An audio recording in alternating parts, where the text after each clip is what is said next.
بسم الله الرحمن الرحيم.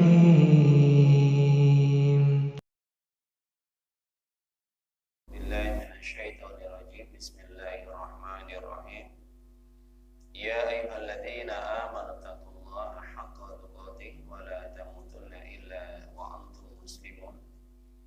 وقال أيضا قد خسر الذين كذبوا بلقاء الله حتى إذا جاءتهم الساعة بغتة قالوا يا حسرتنا على ما فرطنا فيها وهم يحملون أوزارهم على ظهورهم ألا ساء ما يزرون.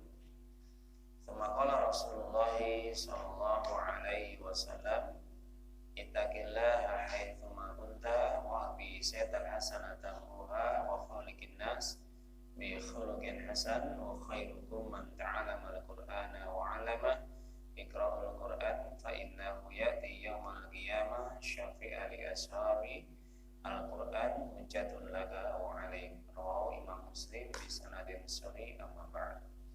Alhamdulillah, para jamaah Bapak Ibu kaum muslimin yang dimuliakan oleh Allah Subhanahu wa taala.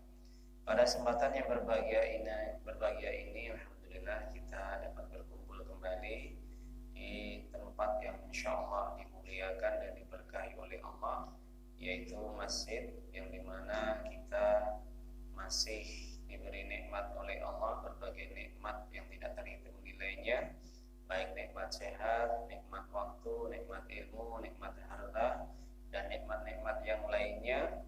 Dan alhamdulillah pada kesempatan yang berbahagia ini dengan kondisi yang Allah berikan nikmat dengan turun hujan, tapi tidak menyulitkan langkah kita, tidak menghalangi niat kita untuk senantiasa kita belajar thalabul ilmi bersama-sama di tempat yang mulia ini.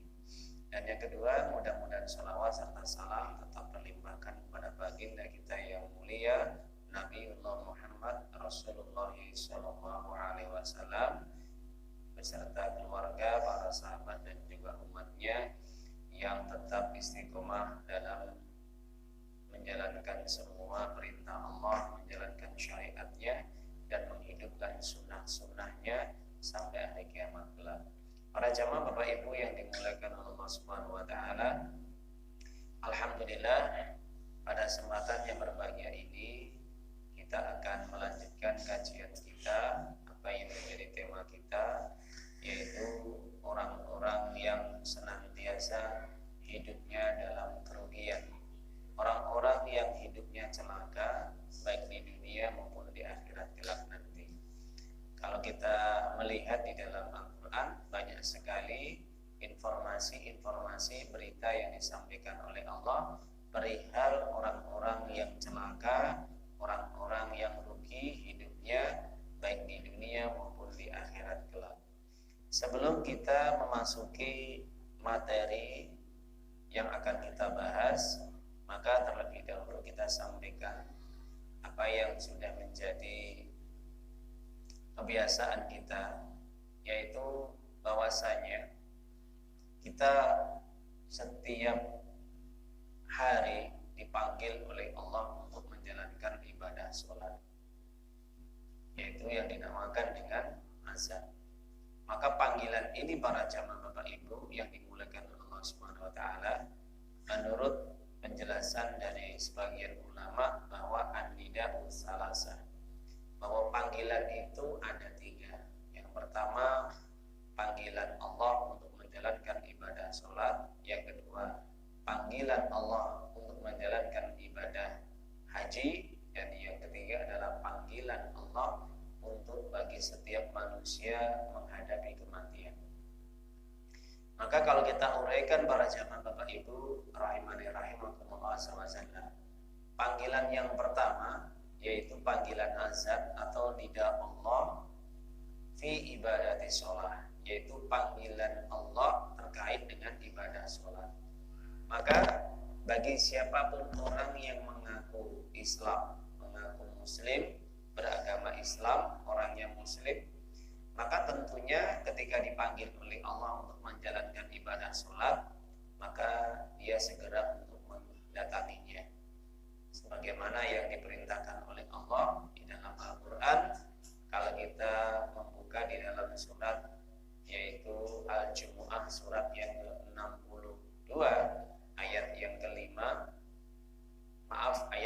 ke-9, maka di dalam ayat tersebut Allah Ta'ala menjelaskan, ya ayyuhalladzina amanu idza nudiya lis-sholati min yaumil jum'ah fas'au ila dzikrillahi wa dzarul bai' dzalikum khairul lakum in kuntum ta'lamun.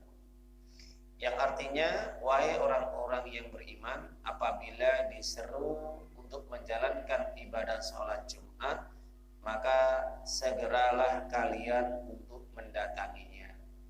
Maka segeralah kalian untuk senantiasa menghadirinya, menjawabnya. Dan was'au ila dzikrillahi wa dzarul bai', dan tinggalkanlah segala urusan-urusan kalian yang menyibukkan kalian, membuat kalian sibuk urusan-urusan dunia kalian, baik itu perniagaan, jual beli, bisnis dan yang lainnya. Maka yang demikian itu, kalau kalian betul-betul mau memahaminya dan mengerti tentang begitu besarnya, begitu agungnya panggilan Allah kepada hamba-hambanya yang mengaku beriman untuk menjalankan ibadah sholat Jumat ataupun ibadah sholat 5 waktu, maka yang demikian itu lebih baik kalau kalian mengerti. Para jamaah Bapak Ibu yang dimuliakan oleh Allah, maka panggilan yang pertama ini Allah Azza wa Jalla, Allah yang Maha Agung, Allah yang Maha Kuasa, Allah yang Maha Besar, Allah yang menghidupkan dan mematikan makhluknya, Allah yang mencukupi semua keperluan makhluknya, dan Allah yang telah menjamin hidup semua makhluknya, yang memberikan rezeki semua makhluknya. Maka ketika Allah memanggil manusia, memanggil hamba-hambanya yang mengaku beriman, maka hendaknya segera untuk mendatanginya. Ini panggilan azan. Jadi kalau orang itu punya iman, di dalam dirinya punya keyakinan yang kuat akan kebesaran, akan kekuasaan, akan keagungan Allah SWT, maka panggilan Allah itu lebih diutamakan dari panggilan manusia. Ini kalau dia mengaku iman dan ada dalam dirinya keimanan, ketauhidan, maka panggilan Allah hayya 'alas shalah, hayya 'alal falah, maka dia akan mendatanginya atau menghadirinya. Maka para jamaah Bapak Ibu yang dimuliakan oleh Allah Subhanahu wa taala, berdasarkan ayat tersebut, meskipun ayat di dalam surat Al-Jumu'ah surat 62 ayat yang ke-9 ini perintah untuk menjalankan ibadah sholat Jumat, akan tetapi namun juga berlaku kepada orang yang mengaku beriman untuk menjalankan ibadah sholat 5 waktu. Sama. Jadi kewajibannya sama, ya. Baik sholat Jumat maupun sholat 5 waktu, ya, yang dikerjakan sehari semalam, maka itu sama kedudukannya, sama wajibnya. Akan tetapi kalau kita melihat di dalam ayat ini, maka di sini kewajiban untuk melaksanakan sholat 5 waktu atau sholat Jumat ini harus didahulukan dari segala apapun urusan-urusan dunia. Kenapa? Sampai Allah menyatakan fas'au ila dzikrillahi wa dzarul bai'. Maka segeralah kalian untuk menghadirinya, mendatanginya panggilan Allah, dan tinggalkan jual beli. Jangan sampai urusan-urusan dunia melalaikan kalian. Jangan sampai urusan-urusan perniagaan, bisnis, urusan keluarga, urusan anak, urusan dagang, urusan yang dimana itu kadang-kadang membuat kalian lalai. Itu harus ditinggalkan. Itu harus ditinggalkan dan diabaikan demi untuk mendatangi panggilan Allah. Maka para jamaah Bapak Ibu yang dimuliakan oleh Allah, ini pentingnya kalau kita mau memahami ayat-ayat Allah, perintah-perintah Allah dan larangannya.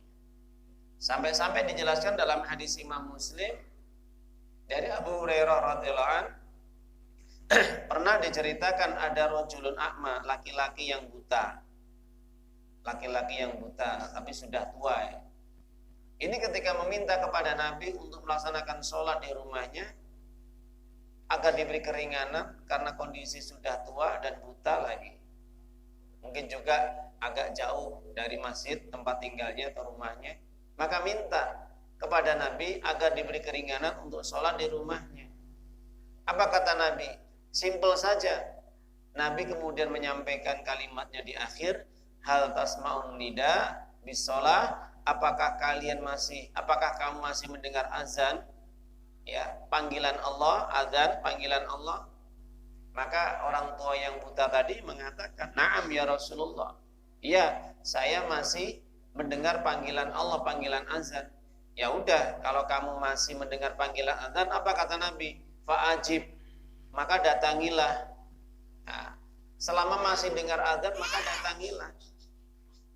Ini menunjukkan bahwasanya panggilan Allah, perintah Allah untuk ibadah sholat ini harus betul-betul dipatuhi dan ditaati, melebihi kepatuhan dan ketaatan kepada manusia. Makanya kalau orang mengaku beriman, imannya benar, maka otomatis apapun perintah Allah itu lebih diprioritaskan, lebih diutamakan dari apapun panggilan, apapun perintah manusia. Entah itu orang tua, entah itu bosnya, entah itu manajernya, juragannya, tuannya, pemimpinnya, siapapun.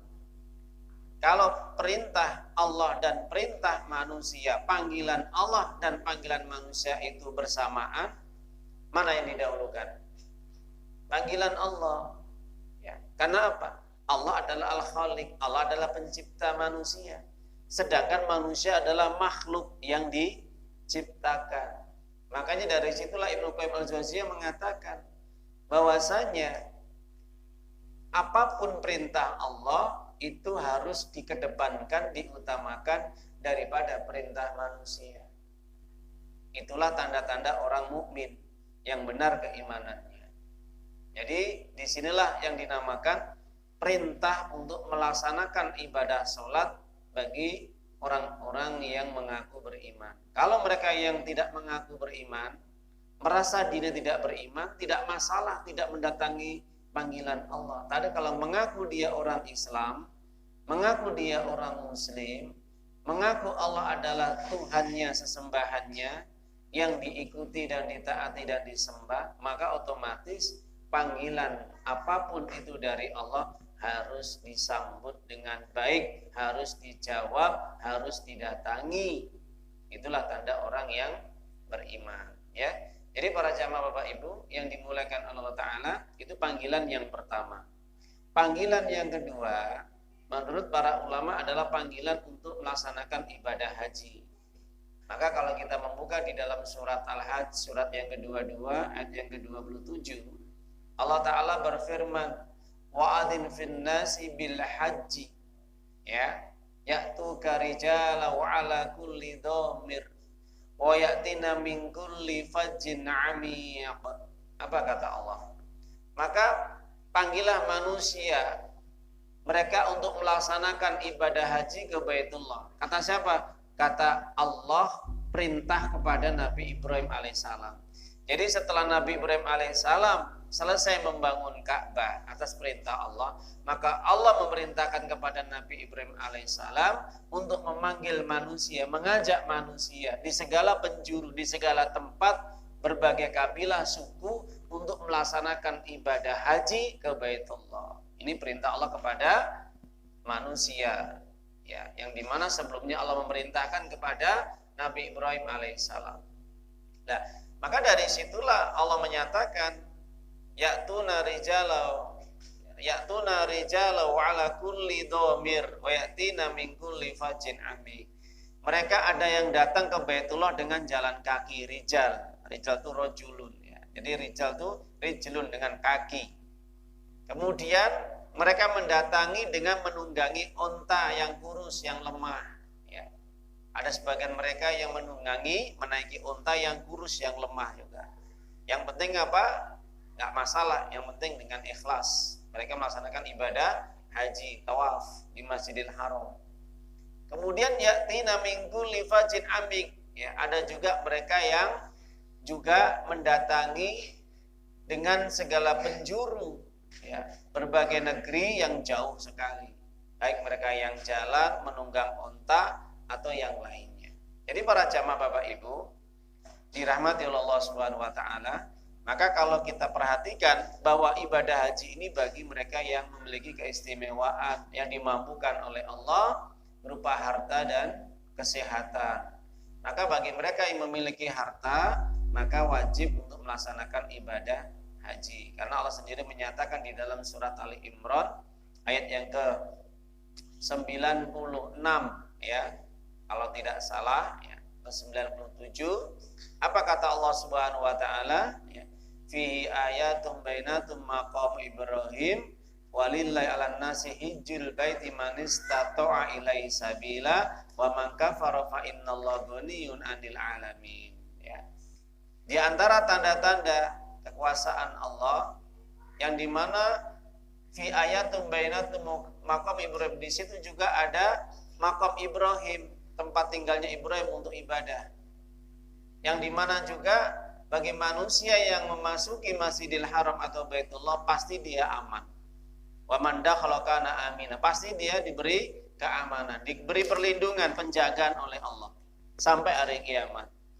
Maka bagi manusia, bagi yang mereka sudah mampu untuk melaksanakan ibadah haji, maka hendaknya mereka melaksanakan kewajiban ibadah haji. Maka terkait dengan ayat ini, para ulama menjelaskan bahwa ibadah haji ini adalah syaratnya kalau istito'ah. Apa istito'ah? Mampu dalam urusan harta dan diberi kesehatan oleh Allah. Maka dua syarat ini bisa dijalankan untuk melaksanakan ibadah haji. Ada yang ketiga, meskipun aman dalam perjalanan mulai dari rumah, berangkat dari rumah sampai menuju Baitullah hingga kembali pulang.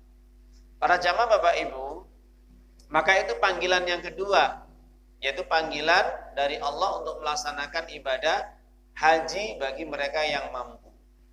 Kemudian panggilan Allah yang ketiga, yaitu panggilan Allah ketika manusia sudah selesai, yaitu persoalan kehidupan dunianya.